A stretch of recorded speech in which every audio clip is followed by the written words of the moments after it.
Welcome to my YouTube channel. आज हम सीखेंगे कुछ फ्रेजल वर्ब्स। ग्रामर के अंदर हमने वर्ब्स तो बहुत सीखे हैं, लेकिन जब भी स्टूडेंट से पूछा जाता है कि फ्रेजल वर्ब्स क्या होते हैं तो कहीं ना कहीं वो कंफ्यूज हो जाते हैं। चलिए देखते हैं कि फ्रेजल वर्ब्स होते क्या हैं। फ्रेजल वर्ब्स हमारे दो वर्ड से मिलकर के बने होते हैं, जैसे वर्ब और उसका लास्ट का जो सफिक्स होता है, यानी कि जैसे पार्ट ऑफ प्रेपोजिशंस होती हैं, उसी तरीके से कुछ लास्ट में लेटर्स होते हैं, वर्ड्स होते हैं जिनसे जुड़ करके ये बना होता है फ्रेजल वर्ब्स। बहुत ही इफेक्टिव होता है अगर आप अपने इंग्लिश को एक नेक्स्ट लेवल पे पहुंचाना चाहते हैं। तो देखिए इनको कैसे यूज करते हैं। पहला वर्ड है हमारा कैरी ऑन। कैरी ऑन पहला वर्ड है, कैरी प्लस ऑन यानी जारी रखना। जैसे आप अपने इंटरव्यू में जाते हो या आप क्लास में कॉन्वर्सेशन करते हो तो आप यूज कर सकते हैं कि आपको स्पीकिंग जारी रखनी चाहिए। You should carry on your speaking in the class. कोई दूसरा एग्जाम्पल भी हो सकता है, जैसे you should carry on your progress. आप कोई प्रोग्रेस कर रहे हैं, आप जिम में एक्सरसाइज कर रहे हैं, ठीक है, और एक्सरसाइज करते करते कोई आपको बोल सकता है यू शुड कैरी ऑन, यानी कि वेट को थामे रखिए, छोड़िए मत इसको। तो carry on basically is more important in English. Secondary दूसरे वर्ड्स पर चलते हैं, look after.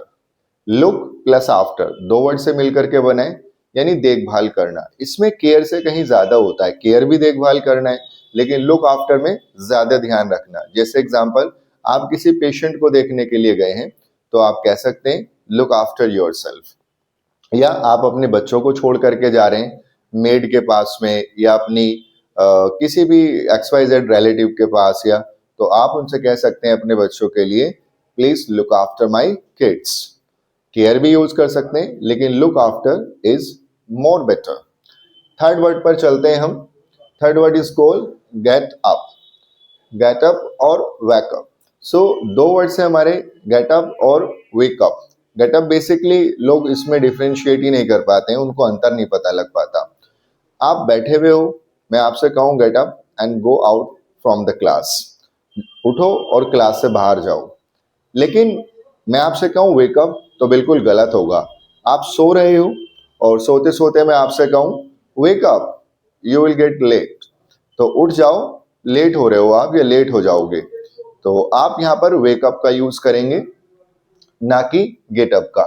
So basically getup उठना, यानी आप बैठे हुए हो या आप रिंग में फाइट लड़ रहा है। सपोज अंडरटेकर और ट्रिपल एच दो फाइट लड़ रहे हैं और ट्रिपल एच गिर गया, तो मैं कहूंगा ट्रिपल एच से please get up and knock him down. वहां पर वेकअप यूज नहीं होगा। अब बात करते हैं नेक्स्ट, वेकअप। मैंने ऑलरेडी आपको बताया है। तो वेकअप, आप सो रहे हैं, आपको मीटिंग में जाना है, कहीं भी जाना है, आपके फैमिली वाले आपको उठाएंगे कि wake up, otherwise you will get late for your meeting और फॉर योर क्लास। तो हमेशा गेट अप और वेकअप दोनों सेपरेट जगह पर यूज करेंगे। नेक्स्ट चलते हैं हम, ब्रेक डाउन। ब्रेक डाउन, तो ब्रेक डाउन बहुत ज्यादा यूज होने वाले हमारे एक फ्रेजल वर्ब है। मान लीजिए आप कार से कहीं जा रहे हैं, अचानक आपकी कार खराब हो जाए, तो अक्सर हम पजल हो जाते हैं कि इसके लिए क्या यूज करें। तो सिंपल सी बात है, my car broke down. Break, break, broke, broken, तो सेकंड फॉर्म हो जाएगी broke. My car broke down, आपकी बाइक खराब हो सकती है, ठीक है। सो योर बाइक में ब्रेक डाउन। आप तो इस तरीके से भी इसको यूज कर सकते हैं, ठीक है। कोई एटीएम आपका काम नहीं कर रहा है, so this ATM is breaking down. ATM के लिए भी आप यूज कर सकते हैं। नेक्स्ट आते हैं बैकआउट, यानी मुकर जाना। फॉर एन एग्जाम्पल, आपने मुझसे कोई प्रॉमिस किया और फिर आप उससे मुकर गए, तो मैं कह सकता हूं you can't back out your promise, you told me you will surely help me. आपने कहा था सर मैं आपकी श्योरली हेल्प करूंगा, अब आप इस बात से मुकर नहीं सकते। तो हमारा बैकआउट मीन्स मुकर जाना। अब नेक्स्ट हम आते हैं बैकअप। बैकअप होता है अतिरिक्त रखना। वैसे तो बैकअप को इंग्लिश और हिंदी दोनों में बैकअप ही यूज किया जाता है, लेकिन अगर हिंदी इसकी डीपली आप ढूंढोगे तो अतिरिक्त करना, यानी कि आजकल हमारे फ़ोन में डाटा होता है, कंप्यूटर में डाटा होता है। अब फ़ोन में डाटा है हमारे, ऑल ऑफ सडन फ़ोन चोरी हो गया, कुछ भी हो गया, तो आपका सारा डाटा खत्म हो जाता है, इरेज़ हो जाता है बिल्कुल। तो आप क्या करोगे? आप अपने डाटा का बैकअप बना करके रखो। तो you should backup your data. For an example कोई दूसरा भी हो सकता है। मान लीजिए आप एक टीचर हैं, क्लास में पढ़ा रहे हैं और आपकी तबीयत खराब हो जाए, तो उस दौरान आपकी क्लास को कौन हैंडल करेगा? कौन आपकी क्लास में आपकी जगह पर जाकर के पढ़ाएगा? तो अगर आपके पास में कोई बैकअप है यानी दूसरा टीचर है, तो इन योर एब्सेंस, आपकी एब्सेंस में वो टीचर क्लास को ले लेगा। So you should backup another teacher, right? अब नेक्स्ट की ओर चलते हैं, चेक इन। तो चेक इन होता है हमारा जांच करना या रोकना, ठीक है? तो जब आप किसी होटल वगैरह में जाते हैं, स्पेशली होटल, अक्सर लोग कंफ्यूज हो जाते हैं, ये चेक इन सर, अब हम तो स्कूल से बाहर आ गए, क्लास कॉलेज सब खत्म हो गया है हमारा, क्लास कॉलेज सब खत्म हो गया है, तो अब चेक इन का क्या है? तो जब आप होटल में एंट्री करते हो, आप शिमला जा रहे हो और आपने होटल में एंट्री करी है, तो आप चेक इन कर रहे हैं, आपका सामान है, सब कुछ है, आप सारे डॉक्यूमेंट्स वहां पर दिखाएंगे। दूसरा क्या हो सकता है?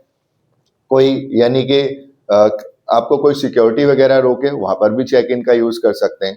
तो होटल में जब आपकी एंट्री हो रही है तो चेक इन। अब नेक्स्ट वर्ड आता है हमारा चेकआउट, यानी भुगतान करके होटल से निकलना।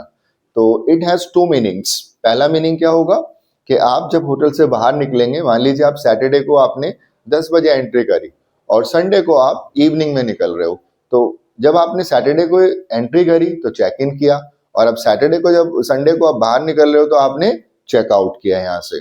तो बेसिकली चेकआउट यानी आपने बिल पे कर दिया, सब कुछ कर दिया, निकल गए। एक इसकी और भी मीनिंग हो सकती है चेकआउट, यानी कि चेकआउट द करप्शन, कि कहाँ पर क्या चीज़ है, या प्रिंसिपल है वो चेकआउट कर रहे हैं कि भाई सारे बच्चे काम कर रहे हैं नहीं कर रहे हैं, क्लास में आ रहे हैं नहीं आ रहे हैं, तो उस वे में भी आप चेकआउट यूज कर सकते हो। अब हमारा लास्ट वर्ड है give up. Last, give up. So give up means you plan to do something and thereafter you leave that work in a incomplete way, यानी कि आपने किसी काम को करने का सोचा, प्लान किया, शुरू किया और बिना उसको एकम्प्लिश पूरा किए छोड़ दिया, it means give up. Example, मैंने आज जिम कर लिया, नया साल है 2026 है, फर्स्ट डे ऑफ जैन है, मैंने ज्वाइन किया, तो 2-4 दिन 5 दिन में गया और उसके बाद में मैंने छोड़ दिया, तो मैंने क्या कर दिया? गिव अप कर दिया जिम को, यानी कि जाना छोड़ दिया, त्याग दिया उसको।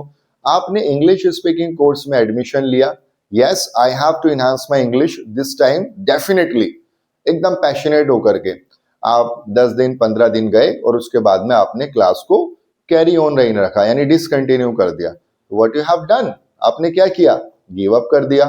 तो example, never give up in life. आप स्ट्रगल कर रहे हो, आप इंग्लिश सीख रहे हो, आई नो कि डिफिकल्टीज आएंगी स्टार्टिंग में, बट आपको गिव अप नहीं करना है। तो never give up in life. तो इसी के साथ ये वीडियो फिनिश होती है। आई होप नाउ आपके सारे डाउट्स जितने भी होंगे वो क्लियर हो गए होंगे, और अब आप भी इन सारी फ्रेजल वर्ब्स को अपनी इंग्लिश में यूज कर पाएंगे और अपनी इंग्लिश को नेक्स्ट लेवल तक लेकर के जाएंगे। नेक्स्ट वीडियो में फिर आपसे मिलता हूँ कुछ नए कंटेंट के साथ।